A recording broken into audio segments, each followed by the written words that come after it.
Welcome students, कैसे हैं सभी। आपका अपने चैनल क्विक स्मार्ट टिप्स में बहुत बहुत स्वागत है। जैसा कि हम सीटेट साइंस 2022 के लिए तैयारी कर रहे हैं और उसी में हम सबसे पहले प्रीवियस ईयर क्वेश्चन देख रहे हैं 2021 के, जिसमें आज हमारी 12th क्लास है और इसमें हम देखने वाले हैं 3 जनवरी 2022 में जो कंटेंट के सारे क्वेश्चन पूछे गए थे उनको हम इस क्लास में कवर अप करेंगे।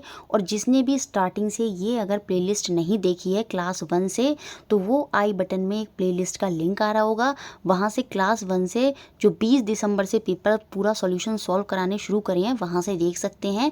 और आज की क्लास में हम शुरू कर रहे हैं 3 जनवरी के क्वेश्चंस जो आपके एग्जाम में पूछे गए। तो चलिए देखते हैं पहला क्वेश्चन जो एग्जाम में पूछा गया। Which of the following is true regarding the water content in the process of conservation of nectar to honey by honey bees. निम्न में से कौन सा मकरंद को मधु या शहद में बदलने की प्रक्रिया में पानी की मात्रा के संदर्भ में कौन सा कथन सही है।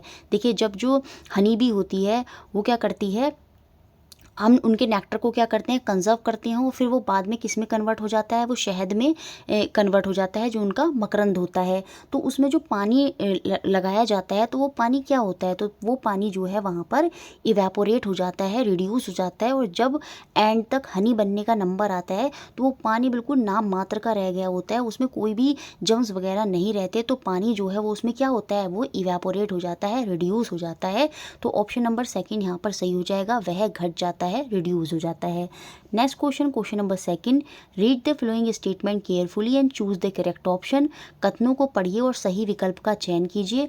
असर्शन, यहाँ पर हमें अभिकथन दिया, moon always have the same face toward the earth. बिल्कुल, चंद्रमा जो है उसका एक ही मुख सदैव पृथ्वी के सम्मुख होता है। ये पृथ्वी है, ये चंद्रमा है, तो जैसे जैसे चंद्रमा चलता जाएगा उसका यही फेस हर बार अर्थ की तरफ ही रहेगा। ऐसा क्यों होता है, क्योंकि जो मून होता है उसका खुद का चक्कर लगाना और पृथ्वी के चक्कर लगाने का जो टाइम होता है ना, वो बराबर होता है। और इसी वजह से क्या होता है, हमें मून का एक ही जो सेम फेस है, जिस तरफ मून है, जिस तरफ उसका अर्थ का फेस है, हमेशा वही फेस जो है वो दिखाई ही देता रहेगा।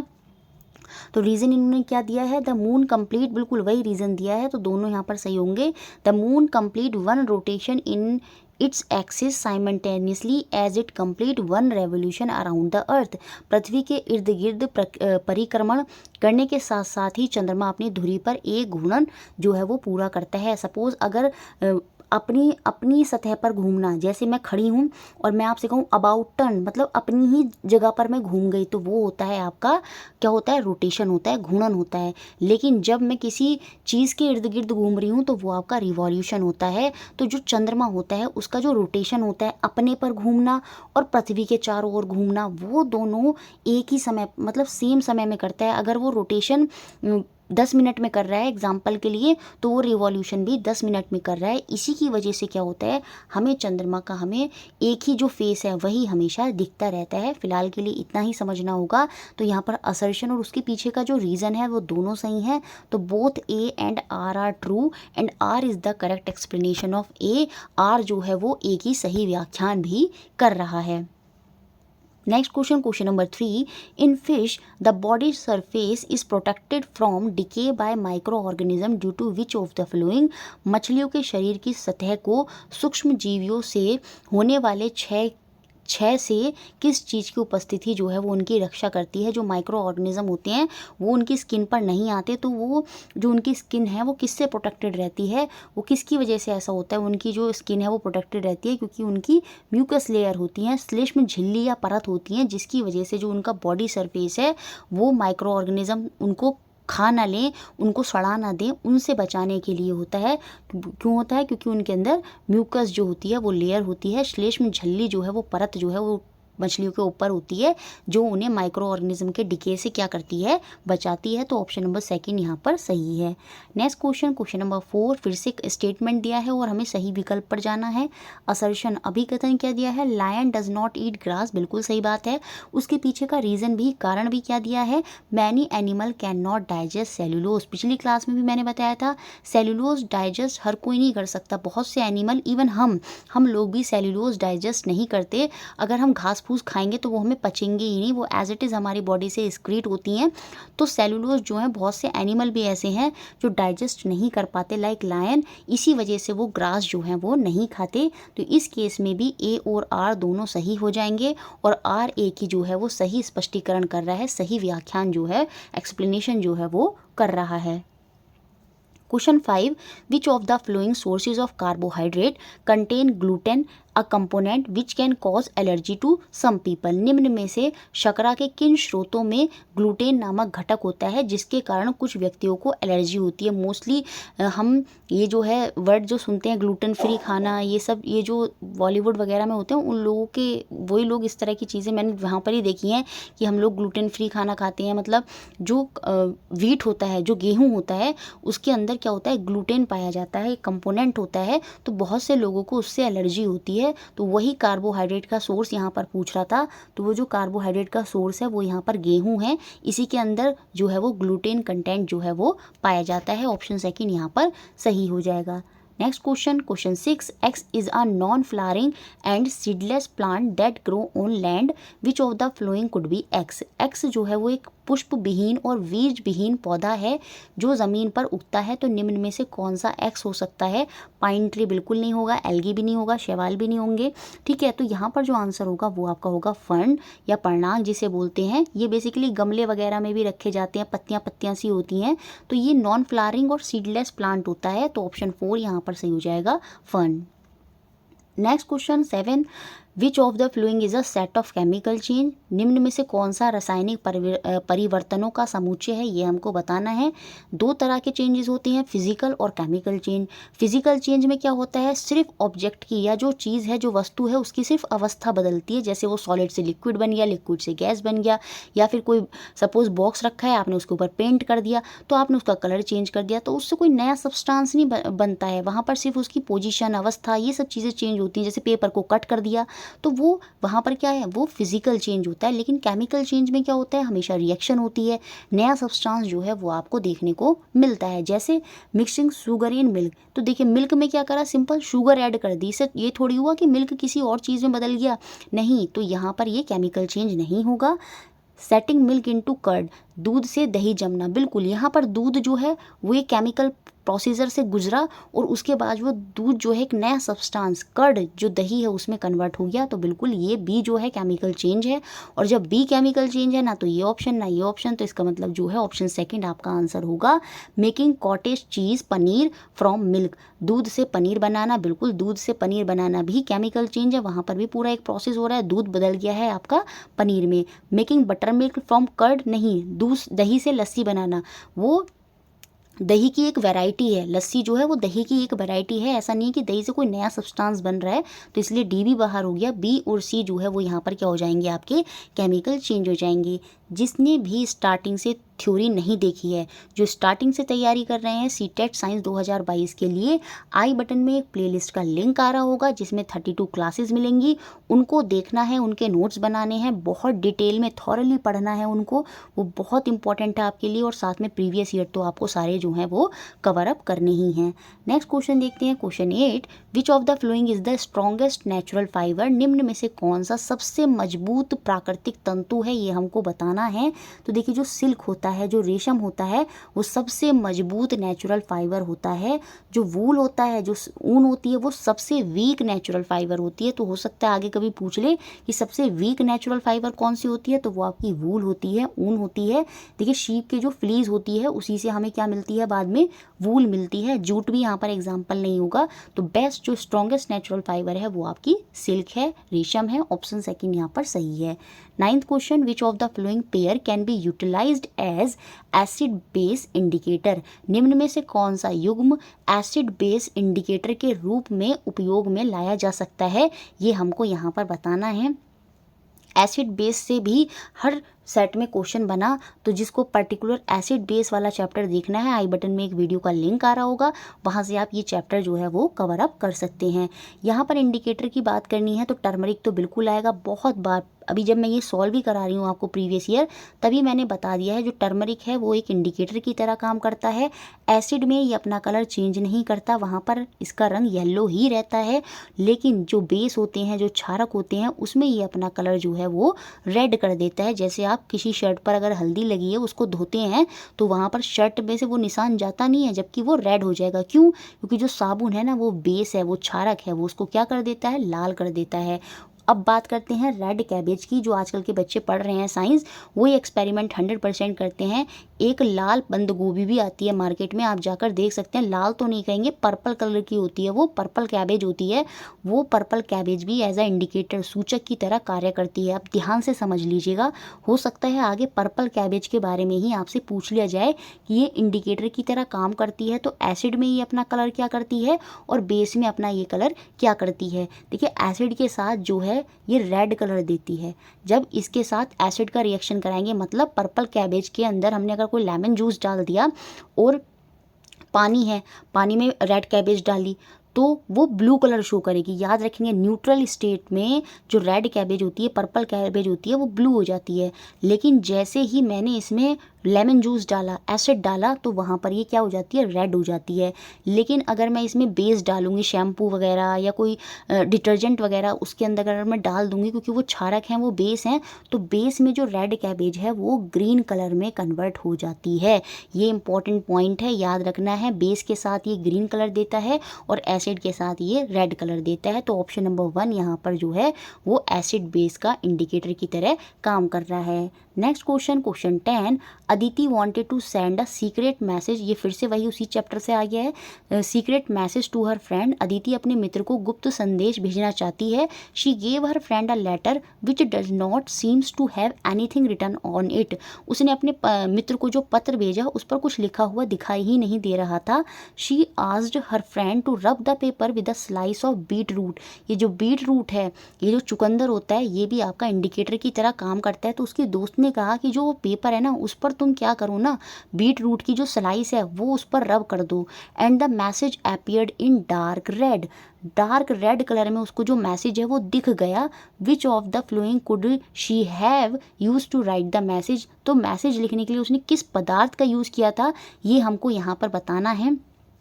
आप भी चाहें तो अपने किसी दोस्त को इस तरह से सीक्रेट मैसेज भेज सकते हैं और उसको बोलेंगे कि चुकंदर से उसको रब करे, तो वो सीक्रेट मैसेज जो है वो उसको रेड कलर में दिख जाएगा, डार्क रेड कलर। देखिए यहाँ पर स्पेशली लिख कर दिया है डार्क रेड कलर। वो क्यों लिख के दिया है? क्योंकि जो बीट रूट होता है, जो चुकंदर होता है, ये भी आपका इंडिकेटर के साथ तरह काम करता है और एसिड बेस में ये अपना अलग अलग रंग देता है।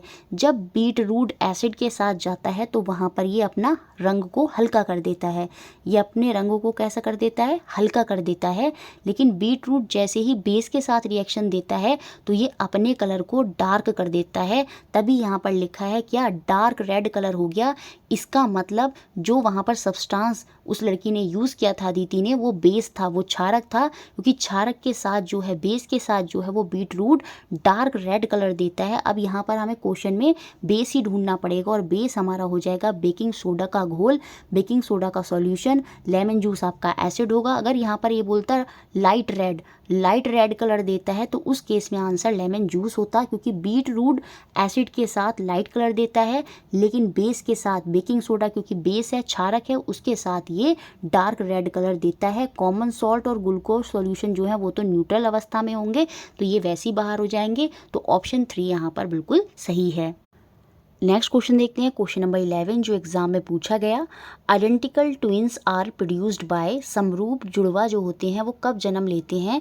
देखिए, जो फीमेल होती है उसका जो ओवम होता है, जो एग होता है, जब वो फर्टिलाइज करता है किसके साथ, एक सिंगल स्पर्म के साथ, तब उसके बाद होता क्या है, वो जो एग होता है, वो जो ओवम होता है ना, वो ब्रेक डाउन कर जाता है 2 एग्स में और वहाँ पर हमको आइडेंटिकल ट्विंस जो हैं वो देखने को मिलते हैं। Fertilisation of 1 egg by 1 sperm जो है वो हमको क्या कराता है, वहाँ पर हमको आइडेंटिकल ट्विंस जो हैं वो देखने को मिल जाते हैं एक अंडे के निषेचन से। यहाँ पर होता क्या है, एक अंडा ही जो है वो टूट जाता है, फर्दर ब्रेक डाउन हो जाता है 2 में, और वहाँ से हमें आइडेंटिकल ट्विंस जो हैं वो मिल जाते हैं। कभी भी fertilisation of 1 egg by 2 sperm नहीं हो सकता। 2 स्पर्म अगर होंगे, 2 शुक्राणु अगर होंगे तो वो बच्चा जो है या तो जिएगा ही नहीं या फिर मतलब बहुत एबनॉर्मल होगा। तो 2 स्पर्म नहीं होंगे। Fertilisation of 1 egg by 1 sperm जो है उसी में जो एग है वो 2 फर्दर आगे चल के टूट जाता है और वहीं पर हमको आइडेंटिकल ट्विंस जो है देखने को मिलते हैं। ऑप्शन 4 यहाँ पर बिल्कुल सही है। 12th question, why does a metal door knob feel cooler than a similar plastic knob on a cold day. बिल्कुल रिपीट क्वेश्चन है, जो अभी हम पीछे कर रहे थे क्वेश्चन वहाँ से लिया गया है।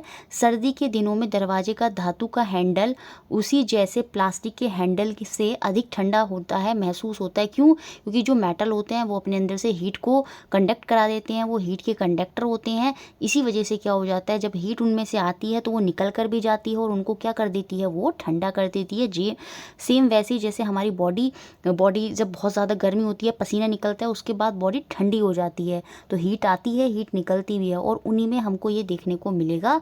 तो यहाँ पर आंसर हो जाएगा option number 2, metal is better conductor of heat than plastic. Plastic की अपेक्षा जो धातु होते हैं वो ऊष्मा के बेहतर संवाहक होते हैं। इसी वजह से क्या होता है, जो मेटल डोर होती है वो ठंडी हो जाती है as compare to plastic knob. तो ऑप्शन 2 यहाँ पर सही है। Next 13 question, read the following statement carefully and choose the correct option. कथनों को पढ़िए और सही विकल्प पर हमें जाना है। असर्शन अभिकथन है, ultrasound is an inaudible to human. बिल्कुल, जो पराश्रव्य ध्वनि होती हैं वो मानव के लिए अश्रव्य हैं, मतलब हम ह्यूमंस उनको नहीं सुन सकते। क्यों? क्योंकि जो उनकी फ्रिक्वेंसी होती है वो 20,000 हर्ट्ज से ऊपर होती है। ध्यान रखिए, 3 तरह से फ्रिक्वेंसी जो के बेसिस पर साउंड होती है। सबसे पहले होती है आपकी इंफ्रासोनिक साउंड, जो आपकी 20 हर्ट्ज से कम होती है। जो 20 हर्ट्ज से कम होती है वो आपकी इंफ्रासोनिक साउंड होती है, और इसको भी हम ह्यूमन जो हैं वो सुन नहीं सकते। बट लेकिन जो बहुत से एनिमल्स होते हैं, जैसे बड़े बड़े animal, hippopotamus, rhino, elephant, well, ये सब क्या करते हैं, ये इंफ्रासोनिक को सुन सकते हैं, बट ह्यूमन नहीं सुन सकते। तो ये 20 हर्ट्ज से कम की साउंड होती है। जो ह्यूमन की ईयर की रेंज होती है साउंड की, वो 20 हर्ट्ज से 20,000 हर्ट्ज के बीच में होती है। यही कारण होता है कि हम अल्ट्रासाउंड जो है वो नहीं सुन पाते, क्योंकि अल्ट्रासाउंड की जो फ्रिक्वेंसी होती है वो 20,000 हर्ट्ज से ज़्यादा होती है। तो यहाँ पर दोनों, both A and R are true and R is the correct explanation of assertion. जो अभिकथन है उसकी सही व्याख्यान कर रहा है आर, क्योंकि हम देखते हैं जो ह्यूमन होते हैं उनकी जो हियरिंग रेंज होती है वो 20 हर्ट्ज से 20,000 हर्ट्ज के बीच की ही होती है। और क्योंकि अल्ट्रासोनिक जो तीसरे नंबर की साउंड है उसकी फ्रिक्वेंसी 20,000 हर्ट्ज से ऊपर होती है और वो ह्यूमन नहीं सुन पाते। लेकिन जो चमगादड़ होती है, जो बैट होती है, वो अल्ट्रासोनिक साउंड जो होती है उसको सुन सकती है। Next question 14, why is lightning conductor installed on a building. हमको बताना है किसी इमारत में टंडित चालक जो होता है वो क्यों लगाया जाता है। देखिए, वो इसलिए लगाया जाता है किसी भी बिल्डिंग में, क्योंकि जब बिजली गिरे, बिजली की गड़गड़ाहट होती है और बिजली जब गिरती है तो वो घर पर ना गिरे और वो क्या करे, उसको ज़मीन पर स्ट्राइक कर दे।